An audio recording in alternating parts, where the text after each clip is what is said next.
El legado de Salvador Gaitán sin duda nos ayuda a entender el proceso de transformación que estamos viviendo. No podríamos entender lo que estamos viviendo actualmente si no comprendemos lo que se vivió en años pasados.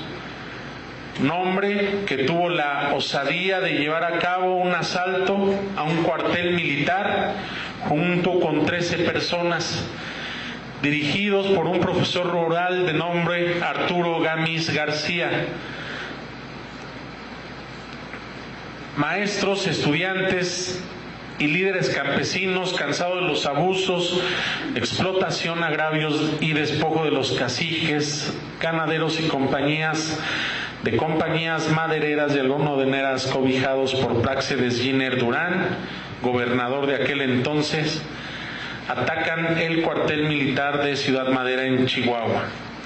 Este hecho marcó el inicio de las guerrillas mexicanas modernas inspiradas en el manual Guerra de Guerrillas de nuestro compañero y amigo Ernesto Che Guevara.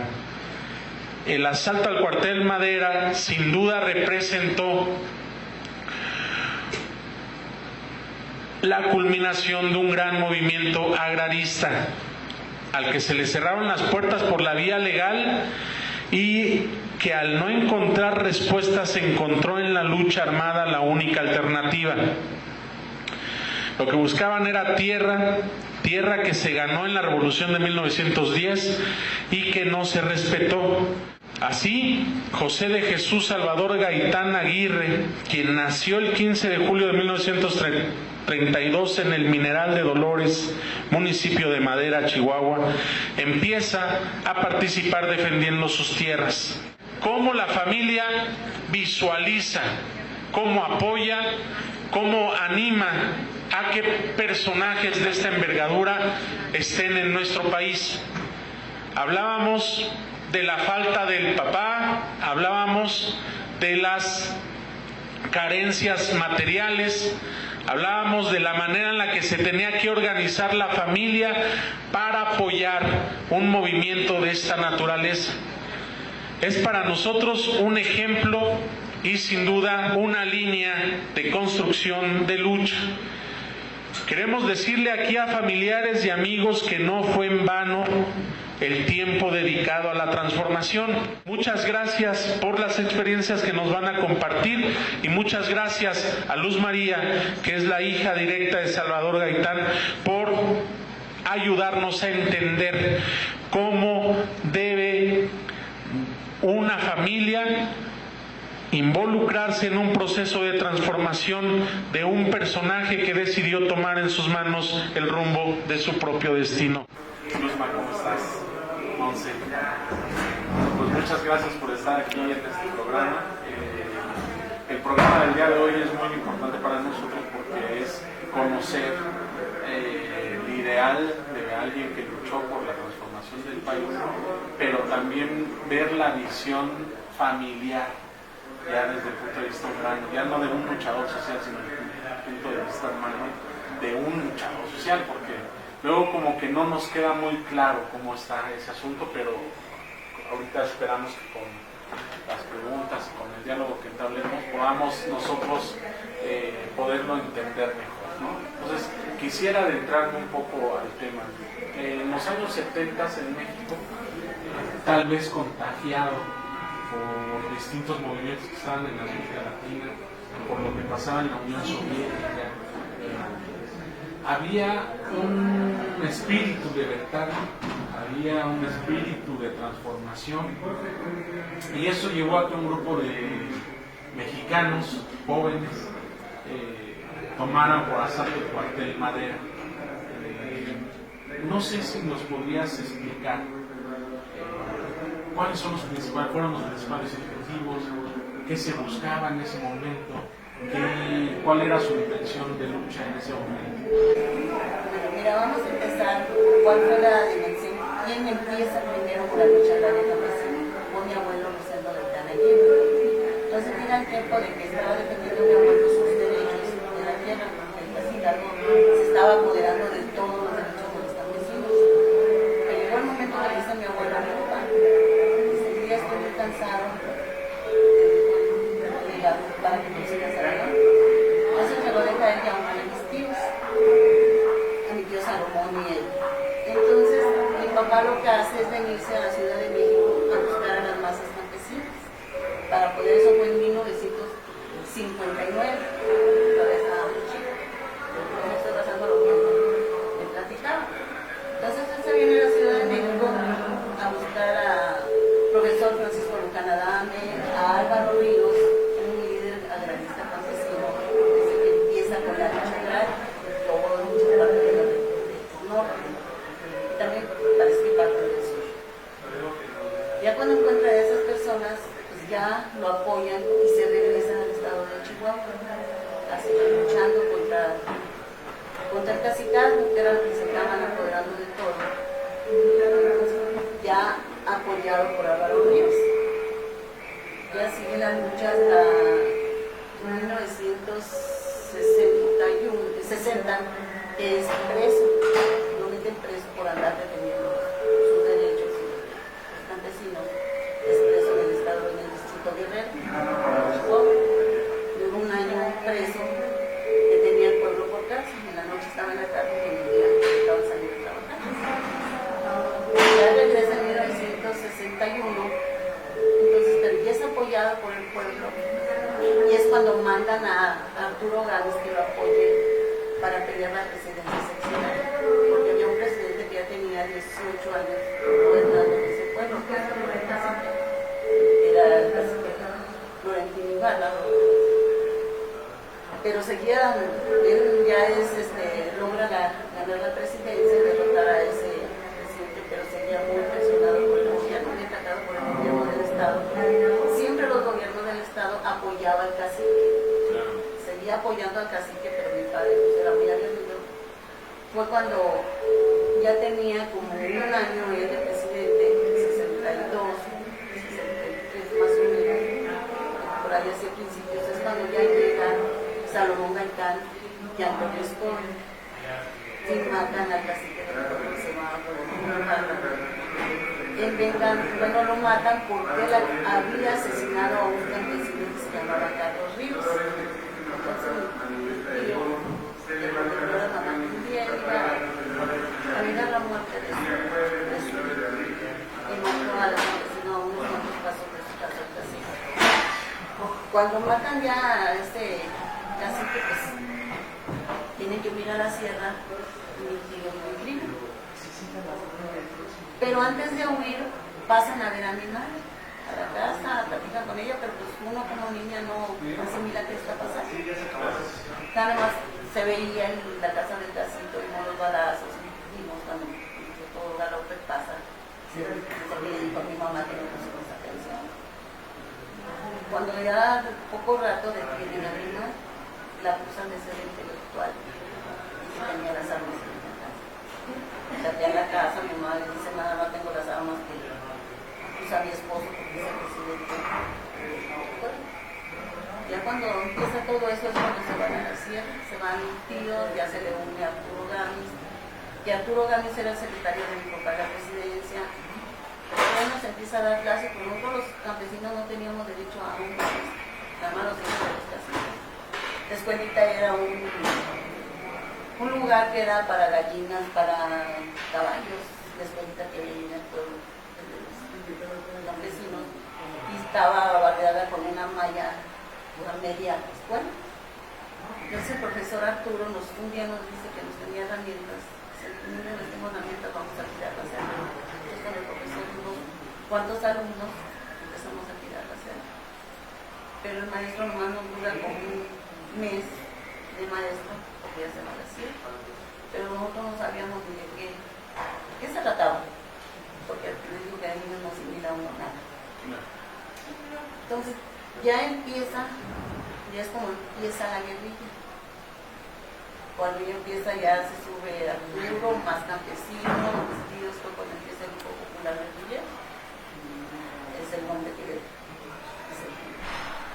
ya en 1964 más o menos, a mediados, es cuando mi padre fue presionado por el gobierno que tenía que decidir a mis tíos y al grupo abandona la prisión y se une con ellos. Se van a la guerrilla, porque si no se va, pues matan a mi padre. Entonces cuando él se va a la guerrilla, y va creciendo el grupo, va creciendo, ya se van uniendo los estudiantes, se van uniendo más campesinos, y es cuando ya empiezan ellos a hacer las acciones. Empiezan a hacer acciones, empiezan a... Una de ellas, que fue, bueno, la más conocida, ¿no? El asalto al cuartel Madera. ¿Tú sabes algo de eso? ¿Cómo lo viviste? Cuando el asalto al cuartel de Madera fue como al cuarto para las 7, 6:30, cuarto para las 7, se empieza a oír la balacera. Entonces cuando empiezo a oír la balacera, dice mi madre, hijo, levántense, porque ya pasó lo que tenía que pasar, porque ella sí sabía, pero nosotros no sabíamos nada. Entonces nos sacan a escondernos a la casa de mi tía, nos prestan un radiecito, hay un granero que nos escondieron, donde estaba toda la pastura y todos mis hermanitos. Y empezamos a escuchar en el radio, y lo primero que dicen, muere Salvador Gaitán. Pues yo como niña, para mí fue un golpe muy fuerte, ¿no? Pero mi madre era tan fuerte que me abrazó y me dice, no, hija, estoy segura que no era tu padre. Entonces, ya no cambiando las cosas. Al rato dicen, no, que era mi hijo Salomón. Entonces vives una experiencia muy fuerte, muy dura, cuando te llega una noticia así tan fuerte. Entonces, ya empezamos a ver, que a oír, pues ya quienes habían muerto, que eran los más fuertes del grupo, pues era Pablo Gómez, Arturo Gami y Salomón Gaitán, son a los primeros que empiezan a mencionar. Ya no, yo no podía salir, ya cuando me dice, mamá, asómate, dice, a ver qué está pasando. Y ya cuando salgo, ya veo que ya con el cuerpo de mi tío Salomón, que es el único que rescata. Ya una de mis primeros nos bajamos a ver hacia la presidencia, cuando empezamos a ver cómo van pasando con un camión de esos donde llevan los trozos de los pinos, llevaban a los muertos en la tarima, paseándolos por el pueblo, diciendo que era para escarmiento de que no se levantaran más campesinos. ¿Cómo? Nosotros siempre hemos estudiado o hemos leído de la historia de muchos dirigentes. Y recuerdo mucho una frase de Che cuando le escribe la carta a sus hijos. Pone que sientan cualquier injusticia como si se la hubieran hecho a ellos. Y hay una frase en la carta también que le escribe a Fidel, donde le dice: no dejo a mi familia ni a mi mujer nada material y no me ofende, me alegra que así sea, porque el Estado se encargará de darles lo suficiente. Entonces, muchos románticos de la lucha o intelectuales, pues vemos a esa persona externa, pero nunca hemos vivido ya el núcleo familiar, nunca hemos vivido tan cerca a esa persona. En el caso tuyo, bueno, pues tú sí la viviste de cerca. ¿Cómo la familia asimila, asume, se motiva, se entristece? ¿Cómo es que la familia absorbe toda esta hazaña que hacen estos grandes dirigentes? Pues la familia, casi más bien obligada por el gobierno, nos hace asumir todo. ¿Por qué? Porque están en un pueblo, tener pueblo por cárcel, a punto de desaparecer a la familia, de huir, andar clandestinamente, no tener el derecho de ir a una escuela porque el apellido pesa, porque vivía el señor Salvador Gaitán, éramos perseguidos mar y tierra. Entonces, todo eso que hace, y luego ver a un padre, nada más verlo cada 2, 3 meses, que te deje una responsabilidad a una niña de 11 años, de ser la de papá y mamá, porque mi madre como que se traumó, no sé, ya no quería salir a la calle. Aquí vivía ella siempre encerrada donde vivía. Entonces, tener que trabajar para sostener a 5 hermanos, a 4 hermanos de mi madre para pagar una renta. Entonces, te hace absorber muchas cosas, lo que una guerrilla a nosotros nos perjudica más como hijos, como se lo dije un día a Carlos Montemayor y a mi papá. ¿Quién sufre más? Ustedes atrás de una trinchera defendiéndose contra el enemigo con un fusil, o nosotros defendiéndonos contra la injusticia, el hambre, contra la pobreza. ¿Quién sufre más? Les decía, yo quisiera haber estado contigo, con un arma atrás de una trinchera y no estar en una trinchera. Nosotros no disfrutamos a mi papá. Ya mi papá lo vinimos a disfrutar hace unos 5 años antes de que muriera. Bueno, más me tocó disfrutarlo a mí porque yo siempre que andaba con él. Claro. Ya donde quiera, es que también de niña, pero no era lo mismo. Cuando él llegaba aquí a la Ciudad de México, pues tenía que andar con un niño, yo era la que andaba con él en todos lados. Que a Morelos, que acá, donde iban las reuniones clandestinas, porque eran todas clandestinas. Unos cuartos como estos, pero hablaban, yo nomás me sabía que cuchicheaban, que no podían hablar. Entonces, sí nos hace mucho daño la situación de ser hija de un luchador social o de un guerrillero. Ahora, tú fuiste pues su primera descendiente, bueno, su descendiente directa. En el caso está Montserrat, y a lo mejor me gustaría preguntarle a ella, ¿cómo lo vives tú? Porque bueno, ya a ti no te tocó sufrir esa parte de ausencia, ni esa parte de clandestinaje, pero ¿cómo lo vives tú ahora que sabes quién es tu abuelo, no? Pues, más que nada, muchas gracias por tomar en cuenta esto. Para nosotros es muy difícil, aunque han pasado años, es muy difícil todavía hablarlo porque lo traemos a flor de piel. Aunque tú no lo creas, pensar que soy la segunda generación, soy la mayor de todas las nietas de mi abuelito, nosotros lo sufrimos más todavía que mi mamá, más todavía que mi abuelo. Es cierto, a mí me emociona y me llena en el alma el poder compartir, el que, ¿cómo lo puedo decir? El compartir el hombre, el ser humano que yo encontré entre cada uno de ellos. Porque igual es cierto, no todos lo asimilamos, no todos los hijos lo asimilamos. Yo lo digo porque pues tengo 11 tíos, con mi mamá son 11, son 10 tíos los que tengo. Y a mí se me hace difícil hablar con ellos sobre mi abuelo, porque ellos no han digerido, no han entendido, no han aceptado la pérdida, la falta del padre, y la convirtieron en resentimiento, la convirtieron en dolor, la convirtieron en amargura. Y ellos no han sabido masticar todavía todo esto. Yo, desgraciadamente, lo digo desgraciadamente, no solamente perdí a mi abuelo, sino que también mi padre andaba del brazo de mi abuelito. Mi padre también fue un desaparecido, yo también me quedé sola.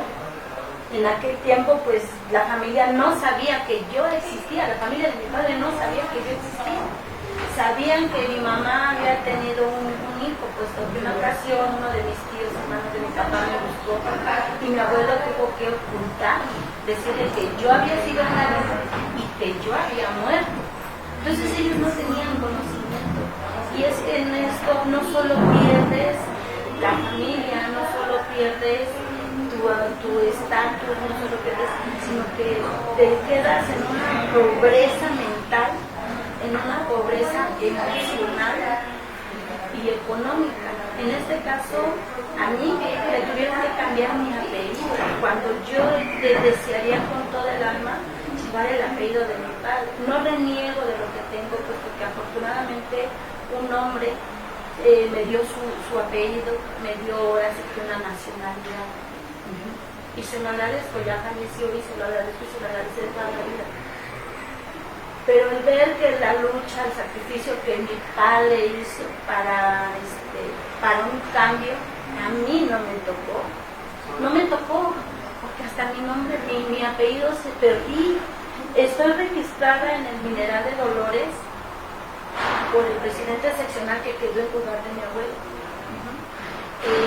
Fui, busqué mi acta de nacimiento, aparece mi padre, aparecen mis abuelos, pero tuvieron que falsificar toda la información de mi familia, de mi madre, de mis abuelos. Yo en esa acta de nacimiento me llamo Marta Yolanda González Gaitán. Y ahí me ponen que tengo 50 y tantos años. Y mi madre es la hermana de mi mamá, Rosa Elena Gaitán. Yo voy y busco al presidente seccional y le pregunto, ¿por qué está esa acta así? Y él me dice que tuvo miedo de registrarme, pues porque mi padre, antes de ser desaparecido, escribió en un papel que encontró en la sierra un amigo y le dijo, ve y lleva este documento y registra a mi hija. Pero cuando el presidente recibe ese papel, ese documento, él por temor a represalias falsifica todo y me quitan ese derecho. Yo llegué a conocer a mi abuelo, yo recuerdo que tenía 6, 7 años, porque yo lo llegaba a ver una vez, y eso a las 11, 12, 2 de la mañana que llegaba a ver a mi madre. Yo veía a un hombre alto, grande, con tejana, con botas y armado, me daba miedo. Yo decía, ¿quién es? Llegó un momento en que supe quién era, porque mi mamá le decía papá en los cuchicheos. ¿Qué es eso? Es que todo se maneja en ese momento, todo tiene que hablarse en secreto, nada puede ser escuchado ni aún por las paredes. Yo me voy con mi abuelo a trabajar con él porque él cuando podía venía clandestinamente, se escondía y se iba a trabajar del baño para ayudarle a la familia. Yo me iba con él a voltear piedras, a hacer cercas, porque él conseguía de albañil. Yo me iba con él. Lamentablemente mi padrastro nunca entendió ni apreció lo que mi familia hacía. Yo crecí con la mentalidad de ser la hija bastarda. Yo crecí con la mentalidad de que mi padre y mi abuelo eran unos asesinos. Yo no sabía cómo digerir bromas de país. Aunque ya había pasado tiempo, ya habían muerto los jóvenes que habían muerto, ya vivíamos aquí en México.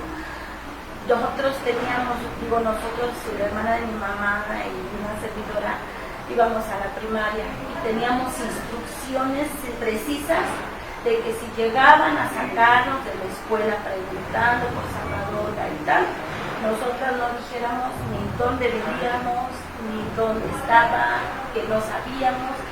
Muchas veces nos sacaron de la escuela y nos sentaban en la banqueta y nos daban dulces y nos daban cuanta cosa podían para preferencia. Es que somos amigos de tu abuelito y es que venimos porque queremos hablar con él. Nunca dijimos nada. Le digo a mi mamá. Déjame interrumpirte. Eso es lo que precisamente queremos escuchar, porque sí tenemos como que una incógnita, porque cambia, ¿no? O sea, en la manera en la que tú vas educando a tu familia, sin duda una familia normal o común o ordinaria, pues enseña lo básico, ¿no? Come, no le hables a desconocidos, pero una familia que tiene a un dirigente de esta naturaleza cambia hábitos, cambia formas, y ahí nos gustaría escuchar un poco esa parte, porque pues tú lo tienes muy marcado, ¿no? ¿Cuáles son las reglas? No sé si seas casada, no sé si tengas hijos. ¿Cómo educaste con las mismas reglas, la misma disciplina en la que tú fuiste educada? ¿O estás prefiriendo cambiar esta parte? Yo cambié la educación de mis hijas. Mis hijas se enteraron de nuestra historia porque mi abuelito siempre quiso inculcarnos el describir su historia. Todos los nietos y bisnietos, todos pasamos por el cuaderno y la pluma desde muy corta edad. Él llegaba y nos decía, sírveme un café, trae tu cuaderno y tu lápiz y siéntate aquí. Y él nos empezaba a dictar y escribe. Y en el año de 1900 y tanto, fulanito, menganito, y estuvieron, y que las armas, y que se tenía que hacer una reunión, todo eso lo sabemos, toda la familia.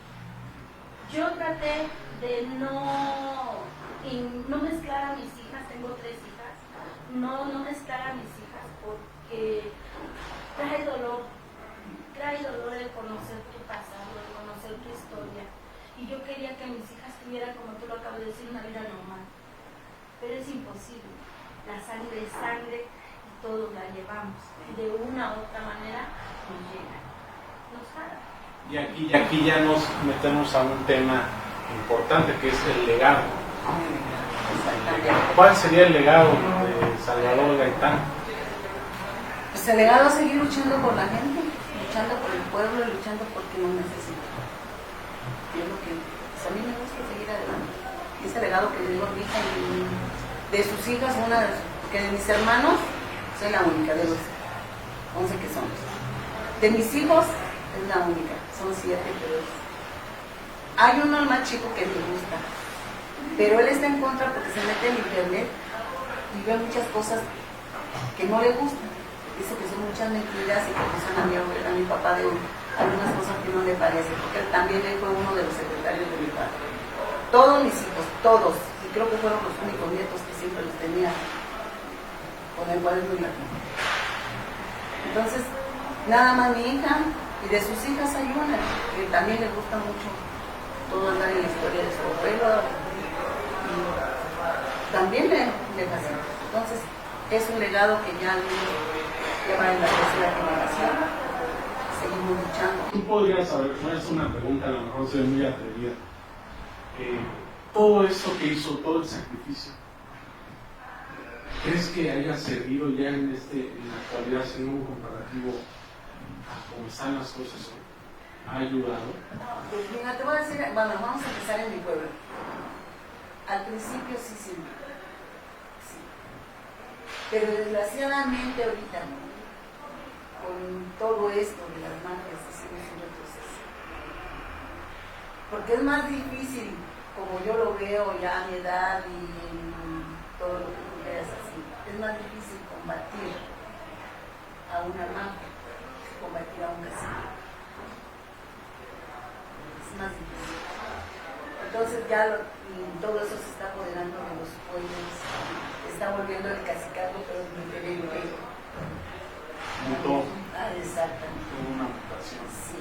Entonces, me duele el derramamiento de sangre porque sí hubo, no te lo puedo explicar, pues sí tuvieron para lo que ellos peleaban, el derecho a la tierra, los campesinos, todo, pero ¿cuánto tiempo de tiempo? ¿Cuánto tiempo? Si tienen sus tierras, pero aquellas tierras que ya no se siembran, que ya no se cosechan para nada, ya los que están en los ranchos mejores para cosechar otras cosas. ¿Sabes cuál es la tristeza? Que el mismo pueblo, después de haber sido pues, premiado, digamos, o sea, recompensado por tanta sangre derramada, en su egoísmo no se acordaron de los hijos de los vendedores que murieron y que no tienen nada de vivir, que siguen vagando, siguen rodando en mentes de tantos lugares, solos, sin padres, porque quedaron muchos padres, familias, padres, madres quedaron muertos en la sierra y ellos no los acogieron como debía de haber sido. Ellos no pudieron decir, ¿sabes qué? Pues les vamos a dar aquella punta del cerro, aunque sea 10 metros, para que el día que necesites y te acuerdes que tu padre dio eso, ahí te vas a poner. Eso es lo triste. Que nos quedamos sin apellido, nos quedamos sin familia y nos quedamos en un lugar donde vivir. Pero para eso, ahorita pues están organizando, crearon una asociación civil. ¿Cuáles son los objetivos de esta asociación civil? ¿El nombre? ¿Cómo localizarlos? La asociación civil se llama Salvador Gaitán hasta la victoria siempre, porque esa fue la enseñanza que él a nosotros nos dejó. Digo a nosotros porque hablo como hijos y como nietos. Él eso nos enseñó a ser justos, a ser honestos y a ser honrados. El motivo de esto es el buscar y recopilar apoyos de donde se puede, donde se encuentre, para ayudar al más desvalido y al que más necesita. pero específicamente a algún sector, a los hijos de los combatientes o a quiénes. Yo creo que O todos en lo en general. este lugar somos combatientes, todos somos luchadores. Al estar en medio de una ciudad, en medio de un lugar y estar batallando con un gobierno que no ha sabido tomar las riendas justas, todos necesitamos. Bueno, en la parte de aquí abajo van a estar pasando todas las cuentas, todos los contactos, de dónde localizarlas, de dónde buscarlas. Tienen una página, pues, ¿cómo? Sí, pues la página es moncep12@gmail.com. Donde ustedes informan, a qué se dedican, Claro, todo esto. claro. Bueno, sabemos que el tiempo en internet es muy corto. Vamos a hacerles un homenaje a unos momentos más. Y nos gustaría a lo mejor invitarlos en un próximo programa para hablar ya específicamente de la asociación, cómo les ha ido, de qué manera podemos nosotros ayudar a difundirlo. Lo importante de hoy es que conocimos esta parte humana, ya no la parte del dirigente que se conoce o que hay rastro y testimonios de la lucha que dieron estos brillantes combatientes del Cuartel Madera y que no solamente nacen en el Cuartel Madera, que como bien nos explicaron, ya venían de la lucha agraria anterior al asalto. Entonces, creemos que nos va a ayudar mucho esta parte. Y yo creo que parte de su legado también de Salvador, que no solamente se remite a madera, sino que fue una semilla que logró brotar en todo el largo y ancho del país, ¿no? Y que si ahora estamos en esta lucha, podríamos decirla, institucional, estamos en un proceso electoral, vamos a votar en un proceso electoral, pero la gente con ideales que está involucrada en esta lucha actual, sin duda se educó con las grandes luchas que hubo en el pasado, y una de ellas pues es el asalto al Cuartel Madera. O sea, de manera directa tuvo efectos y de manera indirecta también, y yo y otros de mi generación también se educaron con esa hazaña heroica del asalto al cuartel. Entonces no fue en vano y fue una de las luchas importantes que hay que reconocer, hay que conmemorar y hay que transmitir a las nuevas generaciones. Y aquí lo importante, que le agradezco que haya venido con su hija. Te agradezco mucho ayudado a que se hiciera este evento. Salvador Gaitán ha sido de su partida en lo que estamos haciendo. Muchísimas gracias. Que pues para mí y para mi hija pues es muy importante que esto se siga cumpliendo, porque no se olvide que Salvador Gaitán no ha muerto. Salvador Gaitán vive. Y como dice, en la lucha. Si Salvador Gaitán viviera, con nosotros estuviera. Entonces, si quisieras agregar un mensaje final. Pues que sí, yo más que nada agradezco este espacio que nos brinda para compartir algo de la historia que traemos, que todos aquellos que han sufrido o que tienen una idea, que sepan que no están solos, que habemos muchos que pensamos igual y que buscamos lo mismo, que venimos de un legado pero con una enseñanza firme, de que sí se puede en campo. Bueno, pues muchas gracias por acompañarnos. Acabamos de escuchar a Luz María Gaitán, a Montserrat Gaitán, que nos acompañan aquí. Les pedimos que nos ayuden a difundirlo, a correr la voz, y los esperamos el próximo domingo. Muchas gracias. gracias.